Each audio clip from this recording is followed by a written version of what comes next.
Welcome back into the Ohio MMA podcast. I am your host, David McKinney. Joining me on today's episode for, I believe, the second time, RJ the Hammer Harris. What's up, RJ? Hey, what's up, man? How you doing? I'm doing great, man. Thanks for joining me. I definitely had to get you on before your next fight because there was definitely some big news. You signed with LFA and you make your LFA debut at LFA 223, November 21st, fighting Alex Marro out in New York. So, first off, man, how does it feel to be on the cusp of making your LFA debut and signing with not the biggest organization, but definitely a step up from some of the local regional organizations? Feels pretty good actually. Like it's something I was working for and finally getting the opportunity and stuff like that to do it and just everything coming into play how it is I'm pretty excited about all of it. Yeah, and you actually are going out to New York, so not too far away from Ohio, but facing Alex Marro, who's 2-1, and is a New York guy. How do you feel about the matchup? I know he's like I said, a New York guy. He's got a couple wins via knockout. But how are you feeling about that? About the matchup? I feel pretty good about the matchup. I was actually in Matt's corner when they fought the first time when Matt made his LFA debut. I was in Matt's corner then, and I watched him live and stuff like that. And I feel like it's a pretty good matchup. Like he's got a boxing style, so I feel good overall with everything. Like I feel like it's a good pick, good step in. Like he's a good opponent. You know what I mean? Obviously, he's not just some easy opponent. So I feel good about it. Hopefully, showcase and show out. Yeah, you're definitely not going to get any easy opponents fighting in LFA, but it's got to be a little bit of an advantage for you. As you said, you were in the corner when Matt Adams faced him. That fight only was 42 seconds, and I know it ended via injury. But I know you train with Matt. But do you feel like there's an advantage just from even being able to kind of piggyback off of some of the prep that Matt did for that fight leading into this one? So like a big thing that I took from it, was like being there in person and seeing everything like live in action. Like, yeah, you can get like good reads and stuff like that from watching videos and stuff, like everybody wants to do a little bit of research on the guy they're fighting. But like actually getting to see it in person and everything, it's like real time, you know what I'm saying? Like I feel like sometimes when like videos stuff looks slower or faster, you know what I mean? But in person it's like you're there. There's no difference and you're just seeing with your own eyes. Yeah, I was actually literally just talking about that and said I'll rewatch fights back and I'll see that the fight kind of looks different to me when I rewatch a fight back of like, man, I remember something like different happening. And it's just so different when you are there live. And that's always, I feel like MMA is definitely one of the best sports to watch live because you get so much more out of it watching it live that I feel like TV just doesn't, and TV or streaming, it just doesn't keep up with the pace of the fight sometimes. Oh yeah, for sure. That's like, my first time ever going to a live MMA event. I was making my debut and I was like mind blown. I always wanted to do it, like go watch a fight, catch a card or something. And I just never did. And then I started training with Sprawling and Brawling and I was like, hey, let's get you a fight. And then I was like, all right. And then I was the fifth fight on the card and I watched some fights and then I fought and I was like, dude, this is amazing. I love it. That's crazy. I did not know that. So your first time at an MMA event was your fighting. Yeah. It was like I still think about it to this day, like, you know what I mean? Just like what are the odds? Like I've always wanted to go. Then the first time I do go, I was like, hey, you're fighting tonight too. Like, all right, let's get it. Yeah, because I know you had the tough man contest, tough man background, and it's obviously different than MMA, but that's a crazy story. I love that. So yeah, you fought or you signed a 3-fight deal with LFA. Tell me about kind of how you feel, how you're prepping, leading up to the fight because I know you're not necessarily going to sell trying to sell a bunch of tickets. You might sell a few. But what's the difference between fighting kind of locally versus fighting for LFA, which is more of a national regional organization? Big thing, fighting local and stuff like that. You got your fan base that's around. Some people might make the trip, but a lot of people aren't going to be able to make the trip, and that's like a big factor. when I fought Ben as an amateur, I felt that pressure and everything from it. Like going there fighting, and the people that were there like supporting me was the people in my corner. Like that's all that was there.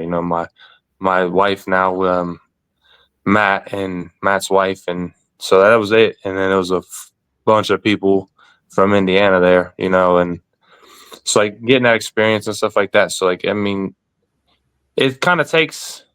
It's a big difference, you know what I mean, from fighting with like you walk out and everyone's like cheering for you or something along those lines. Where over there's not many people cheering for you, and you like I'm happy I felt dealt with that as an amateur compared to like let's say like first time I'm fighting away from everyone that I know is now, but like I've already dealt with it, experienced it, so it's kind of just to go out there and do your thing and show out. So I'm pretty excited about it.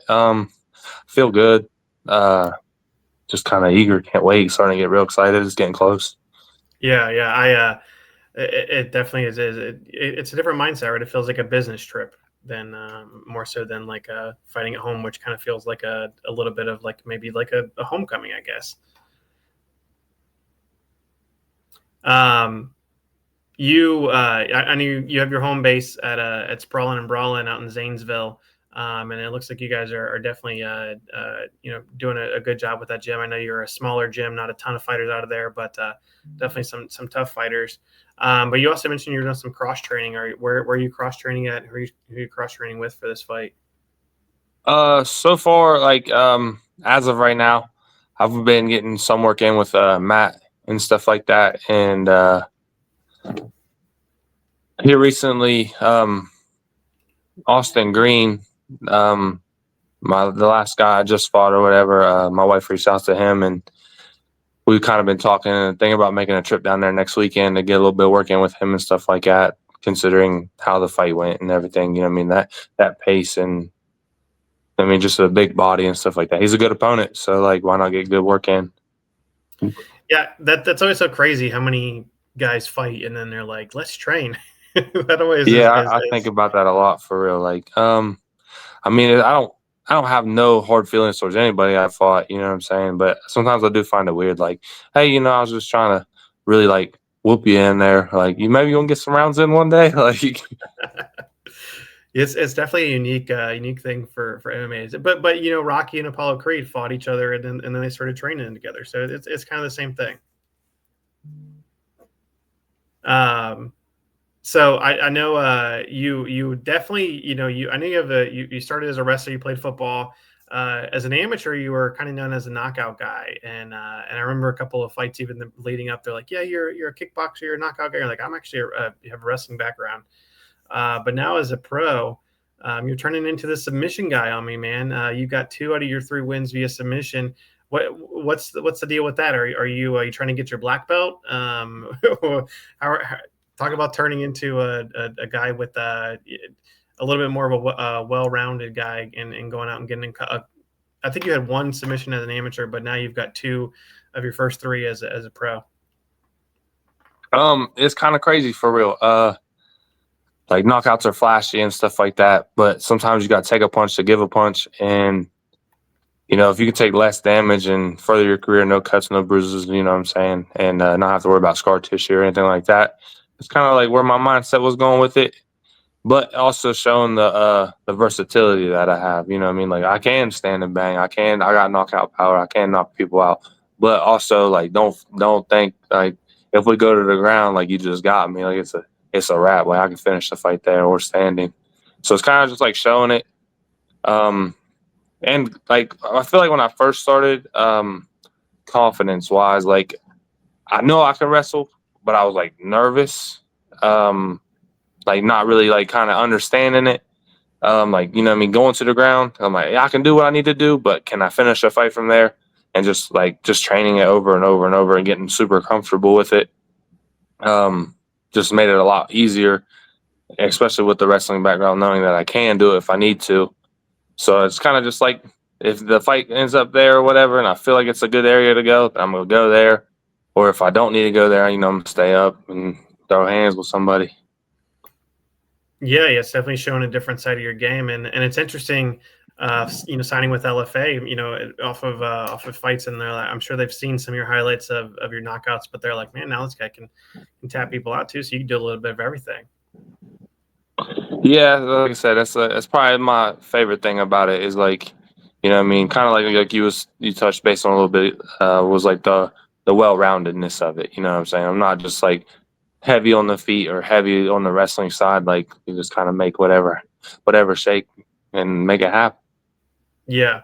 Um, so after a win over Austin Green, you are now the number one. And I'm only saying this because I know you're buddies with Matt, and he's the one that gives me probably the most hard time about the rankings. But you're the number one ranked pro heavyweight in Ohio. How does it feel to be ranked number one in Ohio? And Matt is not eligible now in Ohio, so I don't know who would be ranked higher because he hasn't fought enough in Ohio in his last fights. But how does it feel to be ranked number one in Ohio, just 3 fights into your pro career on It's Tapology pretty at least? it's pretty cool. Like coming, you know what I mean, as an amateur, I was ranked number one, and like coming into the pro rankings and stuff like that, I didn't think it was going to happen as fast as it did. You know what I mean? That kind of like shocked me a little bit. I mean, I know I've fought some tough guys like starting out, like getting off the rip, you know what I mean, fighting good competition off the rip. But when it comes to it and stuff like that, I was like, like it's kind of weird. Not really weird, but like the overall, like, you know what I mean, like the rankings are rankings, you know what I mean? I don't really pay attention to them a whole lot. Like it's cool, you know what I mean? It's like it's a notch on the belt. Like, you know what I mean? Hey, I was here, now I'm here. Like kind of see the improvements of yourself and what other people think of you. You know what I mean? Just by doing what you do. But securing the number one spot, you know what I mean? Like especially like being like from Ohio, like I like that a lot. You know what I mean? Born and raised in Ohio, and just to like be that guy in Ohio, you know what I'm saying? Like Yeah. even with like, Matt being number two and stuff, well, like obviously when he was, and like you said, he's no longer eligible. We've talked multiple times and stuff like that, and even before I turned pro about him, you know what I mean? I always kind of questioned like, like Cam Kinsing, who beat Matt on Matt's debut or whatever, but you know what I mean? Like he hasn't fought in a while. Figured like after all the stuff you've been doing, I mean, maybe you might get a little kick up, you know what I mean? Take that number one spot from him. So I was kind of surprised when it happened that I took the number one spot after Cam was out of the rankings and stuff like that, and Matt didn't move up to number one with having more fights than myself. Yeah. I know, just for the record, I'm editor for Tapology, but I have nothing to do with the ranking. So don't come to me. Matt is probably the person who asks me the most about the rankings. I'm like, I don't know, man. I look at them, I see who's ranked high, and when I post them on my Ohio MMA News Instagram, I get more comments and engagement on that than anything else. And people like, this guy sucks, I'm better. How's this guy? Hey, I don't care who's ranked what. I just like watching fights, and that's what gets people talking. So I did want to say I didn't give you credit. You had 2 submissions as an amateur, not one. You submitted Maurice Yarbrough, and you also submitted Jeremy Riley. So I want to give you credit for both of those. But tell me about what are you thinking about LFA? I know that there's been rumors for a couple years, and I give them crap. But we got to get an LFA event in Ohio, man. On this card, just the card that you're on in New York, there's 3 Ohio fighters. There's you, Trayvon Eller, and Jade Sheely. So we got 3 Ohio fighters, and we can't get an LFA event in Ohio. What's going on? To be honest, I don't know. You know what I mean? Like, so maybe after they realize, you know what I mean, you got Matt up there doing his thing already. I'm coming in the door. Trayvon's coming in the door, and I didn't catch the other guy, but you know what I mean. That's 4 guys off the rip. Like maybe that persuade them enough to get them to come this way. You know what I mean? Have something here. Yeah. Jade, you don't know Jade Sheely? She's a badass. I didn't hear what you said. Oh yeah. Jade, yeah. She's I think she has this is like her 4th or 5th LFA fight, man. But she's Scott Sheely's daughter. She's tough. She's a cop out in I think she lives in Marion, Ohio. But yeah, she is probably the best female fighter in Ohio. Her and between her and Chelsea Connor. It is interesting. There's not as much women's MMA in Ohio as there used to be. But speaking of women, you mentioned earlier you got married. Congrats on that, man. How's married life treating you? It's going pretty good actually. You know what I mean? my wife now, but we was together for 13 years before we finally got married. We got together in the 8th grade, and she's been my best friend for a long time. And it was just kind of the same thing, and so now we just shared a last name. That's awesome, man. It makes it so much easier with a great woman, but by your side, and she's the one that does all the hard work, and you just you just go and fight in a cage, right? Yeah, I'm pretty sure everybody knows that. She be like running all like my social media stuff. Like she been like right now, like I just got some of my medicals done today. I got another one tomorrow, but she's been taking care of all the emails. Like my phone be going nuts. And like I'll be getting like notifications all the time. But she's like back and forth writing people, like getting stuff figured out and like posting everything. Like on all my social media, like Instagram, Facebook, you know what I mean? Whatever she like got, and she made an account for me because she did it all. Like I said, I just go out there and do the stuff, and she's the one behind the scenes typing up things and taking videos and posting pictures. And so, I mean, without her, like I probably wouldn't have like the fan base I got. You know, what I mean, people like gonna know me, but you know what I mean, with the whole post and stuff, like she posts pretty constantly. I feel like, I mean, like I said, notifications nonstop, but she really do be doing her thing, and nobody knows about it. I mean, some people do, but not many people. Yeah, she's doing a great job. Yeah, I see you out there all the time, man. Getting, and you got so many highlights. You just post all your highlights. Yeah, it's funny because she'll like make videos. I don't even know about it, and then she'll send me like 7 or 8. Like, what do you think of these? I'm like, all right, let me watch them real quick or something. Let's see what's going on. Like, you got a bunch going on right now. I don't know how you got the time. Yeah. So you got you're 3-0 right now. Do you feel any pressure as an undefeated fighter? You know, get to keep that undefeated record on with keep the O on the right side. Uh, Pressure wise, not really. A record's a record. You know what I mean? It is what it is. Like I was as an amateur. You know what I mean? I was 5th fight in before I ended up losing my first one. Stuff happens, man. You can't control everything. It'd be nice to keep it. You know what I'm saying? It looks cool. You know what I mean? Everybody, oh, that's a pretty tough dude. You ain't lost yet. And then everybody wants that. They want to take that from you. But I'm really planning on going in here and keeping it like that. You know what I mean? Hopefully advancing to 4-0 and, you know what I mean, keeping that record how it is and just keep climbing up. You know what I mean? If we take a bump in the road, it ain't going to be the end of the day. Just go back and keep training and get better and improve on what happened. Yeah, that's a great way to look at it. I know you're 3-0 and you got a 3-fight deal with LFA, but they're always cool and if the UFC comes calling, a lot of times they'll let you out because that's their big thing is like we want to get people ready for the UFC. Obviously, I know that's the plan. What are your thoughts? Do you feel like you need 3 fights to get there? I know a lot of times as a heavyweight, 4-0, 5-0 can get you to the UFC if you're impressive. What's your thought process on getting to the next level and what do you think you need to do to get there? Big thing, you know what I mean? Like just show out, you know, put on exciting fights, get noticed. But overall, like with everything, do I think I need 3 fights? I mean, I'll take as many fights they want to give me for real. I'll keep fighting, and then let's say if the people at the UFC is like, hey, you ain't ready yet. I ain't ready yet. Let's get another one lined up. Ain't no point waiting around for, a hurt feelings report or something. You know what I'm saying? Like it is what it is. But whatever's clever, man. Like I'm hoping, if things keep going well and stuff like that. I turned pro this year and signed the LFA this year and everything. So keep moving the way I am, hopefully, and everything going the way it is and smoothly, that maybe next year something might happen or 2 years. Who knows? You know what I mean? It is what it is, but I just have fun doing it. Yeah. 3-0 on the year, man. Looking to go 4-0, LFA 223. Watch it on UFC Fight Pass. But anybody you got to thank, any sponsors, any of that fun stuff, man, I always give you the opportunity. Yeah. I got some sponsors been rocking with me since I started taking sponsors. It was pretty cool. You know what I mean? Been there since I was an amateur fighting and stuff like that, and been sponsoring me ever since. I got like Hazen Services, you know what I mean? Big thanks to them. They've been in my corner since I started doing the whole sponsor thing. Smith Rock Kennels, you know what I mean? He's been there since I said something. I just said one thing one time. He's like, I'm there, like whenever. Picked up a big sponsor from Burgess Ambulance Sales. Thank you to them. Truly Heal and Wellness. It's a recovery place in Akron for sports and stuff. They be getting you right with things. I still trying to figure some stuff out, but appreciate them for that. Two Veterans Outdoor Adventures. You know, what I mean, he does a great thing at what he does, and I just want to thank all of them guys, and I appreciate all of them for believing in me.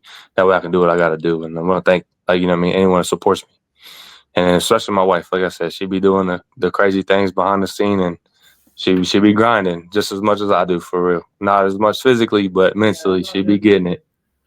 That's the main sponsor, the main support, man. But yeah, man, thank you so much for joining me. Like I said, November 21st, right before Thanksgiving, so you can bump back up. I know you used to cut to get to heavyweight. It looks like you're I think you've been in like 250 range. You can have whatever you want for Thanksgiving this year if you go out and get that win, man. Oh yeah, hopefully, you know what I'm saying, get to pick out a little bit. Might get a little heavy or something. It depends on how good the food is. Like I said, LFA 223, November 21st, facing Alex Marro is RJ the Hammer Harris. Thank you so much for joining me, man. All right, thank you for having me. It's been a pleasure. All right, we'll be back next week with another episode.